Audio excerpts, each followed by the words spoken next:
Movie शुरू होती है और हम जेनिफर हिल्स नाम की एक लड़की को देखते हैं जो कि पेशे से एक राइटर है। जेनिफर अपनी नई राइटिंग को शुरू करने के लिए एक शांत जगह जाना चाहती है, इसलिए वो मॉकिंग हिल्स नाम की एक जगह चुनती है। फिर हम देखते हैं कि जब जेनिफर मॉकिंग हिल्स जा रही होती है तब वो रास्ता भटक जाती है और उसकी गाड़ी का फ्यूल भी खत्म होने लगता है। अब फ्यूल भरने के लिए जेनिफर एक गैस स्टेशन पर रुकती है और उस गैस स्टेशन पर फ्यूल भरते टाइम जेनिफर को वहाँ काम करने वाले 3 लड़के जिनका नाम जॉनी, स्टेनली और एंडी है, वो जेनिफर डोरी डालने की कोशिश करते हैं, मगर जेनी के ऊपर उन लड़कों की चीप ट्रिक्स का कोई भी असर नहीं होता और वो फ्यूल भरने के बाद वहाँ से चली जाती है। अब आगे हम देखते हैं कि जेनिफर मॉकिंग हिल्स वाले घर पर पहुँच जाती है जो कि जंगल के बीच एकदम सुनसान जगह पर है। यहाँ पहुँचने के बाद जेनिफर अपने लगेज को अनपैक करती है और सुकून भरी शाम वहाँ पर बिताती है। मगर कुछ टाइम सुकून के साथ बिताने के बाद जेनिफर को वहाँ कुछ तो बार बार अजीब सा फील होता है, क्योंकि उसे आसपास की जगहों पर एक अजीब सी आवाज सुनाई देती है। अब जेनिफर अपने आसपास की जगहों को एक बार चेक करती है, मगर उसे कुछ भी नहीं मिलता और रात के वक्त हम एक वीडियो रिकॉर्डिंग को देखते हैं जिसे कोई अननोन आदमी जेनिफर के घर के बाहर से शूट कर रहा है। ये देख हमें ये समझ आ जाता है कि जेनी के ऊपर कोई नजर रख रहा है, मगर इसके बारे में जेनिफर को कुछ भी नहीं पता है। अब अगले दिन हम देखते हैं कि जेनिफर अर्ली मॉर्निंग रनिंग कर रही है और अब वो रनिंग करते हुए एक खंडर घर के पास पहुँचती है जो कि उजड़ा हुआ है। और दोस्तों, इस घर के बारे में याद रखना क्योंकि इस मूवी में इस घर का काफी महत्वपूर्ण रोल है। आगे हम देखते हैं कि घर को एक्सप्लोर करने के बाद जेनिफर वापस अपने घर चली जाती है और जब वो अपने वॉशरूम में फ्रेश होने लगती है तो पता चलता है कि उसके वॉशरूम का फ्लश काम नहीं कर रहा है। अब जेनिफर यह महसूस करती है कि जब से वो इस घर में आई है कुछ न कुछ खराब घटनाएं हो रही है, जिसके चलते जेनिफर खुद भी अब बहुत बोर हो गई है। अब जैसे तैसे जेनिफर एक प्लम्बर को बुलवाती है और अपने टॉयलेट को ठीक करने के लिए कहती है। अब प्लम्बर आता है जिसका नाम मैथ्यू है और जैसे ही वो जेनिफर के टॉयलेट को ठीक करता है तो जेनिफर बहुत खुश होती है और मैथ्यू को एक किस देती है। अब जेनिफर का यहाँ कुछ खराब इंटेंशन नहीं था, मगर मैथ्यू इस बात को गलत वे में ले लेता है क्योंकि मैथ्यू दिमाग से थोड़ा पैदल है और वो सोचता है कि एक किस की वजह से जेनिफर अब उसकी गर्लफ्रेंड बन चुकी है। फिर आगे हम देखते हैं कि जॉनी, स्टेनली, एंडी और मैथ्यू फिशिंग करने के लिए एक जगह पर मिलते हैं और यहाँ हमें पता चलता है कि मैथ्यू भी इन्हीं लड़कों का दोस्त है। यहाँ स्टेनली सभी लड़कों को जेनिफर की प्राइवेट वीडियोस दिखाता है। अब यहाँ हमें पता चलता है कि स्टेनली वो लड़का है जो चुपके से जेनिफर की वीडियोस बना रहा था, क्योंकि ये सब करके उसे सुकून मिलता है। एक तरह से कह सकते हैं कि ये सब करना स्टेनली की हॉबी है। अब यहाँ स्टेनली मजाक में सभी को रिवील करता है कि मैथ्यू का चक्कर जेनिफर के साथ चल रहा है। अब यह सुनकर सभी शॉक हो जाते हैं क्योंकि मैथ्यू दिमाग से कमजोर लड़का है और वो सोचते हैं कि कोई लड़की मैथ्यू को कैसे पसंद कर सकती है। फिर जॉनी, स्टेनली और एंडी मिलकर प्लान बनाते हैं कि क्यों ना जेनिफर को किसी टाइम अकेले में पकड़ा जाए और उसके साथ मजे किए जाएं। अब आपको यहाँ बता दें कि इनके मजे करने का मतलब जेनिफर का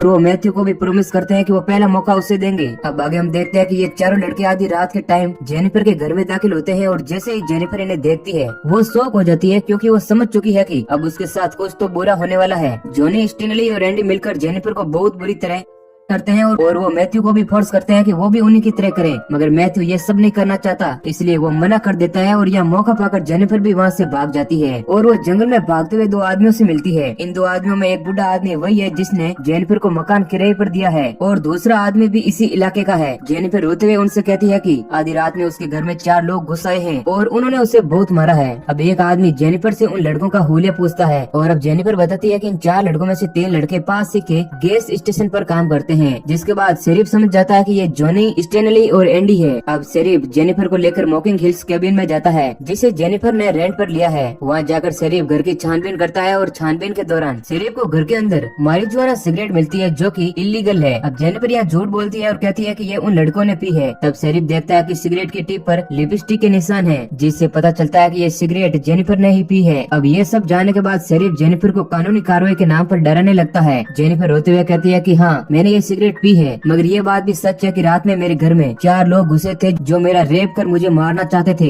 शेरिफ इस बात को नजरअंदाज कर देता है और कहता है कि मुझे कानून को फॉलो करते हुए आपकी तलाशी लेनी पड़ेगी। अब शेरिफ जेनिफर को दीवार के सारे टिका कर उसके पीछे से उसकी बॉडी को टच करते हुए उसकी तलाशी लेता है, मगर यहाँ हमें पता चलता है कि शेरिफ के भी इंटेंशन बहुत खराब है, क्योंकि वो जिस तरह से जेनिफर की बॉडी को दबा रहा है जिसका मतलब साफ था कि वो जेनिफर के साथ भी कुछ गलत करना चाहता है। अब इन्हीं सब बातचीत के दौरान वो 4 लड़के जेनिफर के घर में फिर से दाखिल होते हैं और यहाँ रिवील होता है कि असल में शेरिफ भी इन सब का दोस्त है और वो इन लड़कों को सपोर्ट कर रहा है। अब यहाँ पर ये सभी लोग मिलकर जेनिफर का बहुत ही बुरी तरीके से करते हैं और इन सीन्स को हम आपको नहीं दिखा सकते हैं, इसलिए स्टोरी में आगे बढ़ते हैं। अब आखिर में हम देखते हैं कि जब ये चारों लोग जेनिफर कहते हैं तब जेनिफर जमीन से उठकर खड़ी होती है, जहाँ पर ये पांचों लोग हंसते हुए कहते हैं कि इसमें तो अभी भी जान बाकी है, क्यों ना एक राउंड और कर लिया जाए। अब ये सब लोग हंसी मजाक कर ही रहे होते हैं कि तभी जेनिफर नदी में कूद जाती है और वो वापस बाहर नहीं आती। ये देखकर वो सारे लोग डर जाते हैं, क्योंकि अगर जेनिफर जिंदा बच गई तो वो पांचों लोग आगे चल के बुरी तरह फंस जाएंगे। शेरिफ सभी लड़कों को कहता है कि हमें 6 मील के दायरे में उस लड़की को बार बार खोजना पड़ेगा, वरना हम सब मारे जाएंगे। अब आगे हम देखते हैं कि पहले तो वो सब मिलकर जेनिफर के सारे सामान को जला देते हैं, ताकि जेनिफर को लेकर किसी भी तरह का कोई भी सबूत न मिले। इसके बाद हम देखते हैं कि मैथ्यू अपने फ्रेंड सर्किल को छोड़कर अब अकेला रहने लगता है, क्योंकि वो अपनी हरकत को याद कर बहुत ही ज्यादा गिल्ट फील करता है। फिर आगे हम देखते हैं कि एक दिन उस बूढ़े आदमी को शहर से जेनिफर के किसी रिलेटिव का कॉल आता है और वो उस आदमी से जेनिफर के बारे में कुछ पूछताछ करता है, क्योंकि जेनिफर पिछले 1 महीने से लापता है। फिर वो बूढ़ा आदमी शेरिफ को कॉल करता है और ये सब बात बताता है। वो आदमी ये भी कहता है कि शेरिफ तुम वो आखिरी शख्स हो जिसने जेनिफर को आखिरी बार देखा था। अब ये सुनने के बाद शेरिफ समझ जाता है कि ये बूढ़ा आदमी आगे चलकर उनके लिए मुसीबत खड़ी कर सकता है। इसलिए कुछ दिन बाद शिकार के बहाने शेरिफ उस बूढ़े आदमी को जंगल में ले जाता है और उसे वहाँ पर मार देता है, ताकि कोई यह न कह सके कि शेरिफ ने जेनिफर को आखिरी बार देखा था। इसके बाद हम मैथ्यू को देखते हैं, जो कि मॉकिंग हिल केबिन के पास बैठा हुआ है और तभी उसे किसी की आहट सुनाई देती है। मैथ्यू डरता हुआ केबिन के अंदर भागता है, जहाँ वो जेनिफर की आवाज सुनता है और वो डर कर सीढ़ियों से गिर जाता है। अब मैथ्यू की जब आँख खुलती है तो वो देखता है कि उसके सामने जेनिफर बैठी हुई है। उसे देखते ही मैथ्यू रोने लगता है और कहता है कि मैंने जो भी किया मुझे उसके लिए बहुत अफसोस है। जिसके बाद जेनिफर उसे प्यार से बुलाती है और अचानक से उसके गले में